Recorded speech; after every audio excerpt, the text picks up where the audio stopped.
ചൂലൂർ അരയമ്പറമ്പിൽ ശ്രീ കണ്ണുമുത്തപ്പൻ ക്ഷേത്രത്തിൽ പൊങ്കാല സമർപ്പണവും പ്രഭാഷണവും നടന്നു.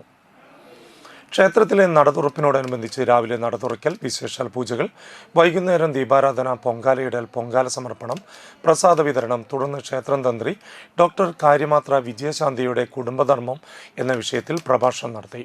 ക്ഷേത്രം മേൽശാന്തി ധനേഷ് മുഖ്യ കാർമ്മികനായി. ക്ഷേത്രം president A P Sadanandan, secretary Pradeep A G, treasurer Aneesh AS, രക്ഷാധികാരി സത്യദേവൻ AK എന്നിവർ ചടങ്ങുകൾക്ക് നേതൃത്വം നൽകി. നിരവധി ഭക്തർ ചടങ്ങുകളിൽ പങ്കെടുത്തു. ഒരു 10 കാര്യങ്ങളെങ്കിലും നമ്മൾ അത് കേട്ടാൽ നന്നായി. കാരണം കുട്ടികളെ അത് പഠിപ്പിച്ചാൽ നന്നായി. തൈത്തിരീയ ഉപനിഷത്തിൽ 1000ഓളം ഉപനിഷത്തുകൾ ഉണ്ടായിരുന്നു എന്നാണ്. അതിൽ പലതും നശിപ്പിച്ചു.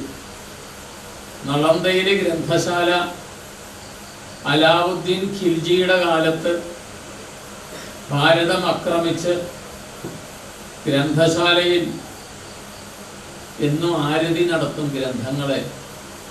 കാരണം വിജ്ഞാനനിധികളാണ്. ഈ ആരതിയൊക്കെ നടത്തുന്ന കണ്ടപ്പോൾ നിരക്ഷരരായ അവർ കരുതി ഒരു വിഗ്രഹമാണ്. അവരതിന് തീ വച്ചു. 6 മാസത്തിലധികം നിന്ന് ആ ഗ്രന്ഥശാല കത്തി.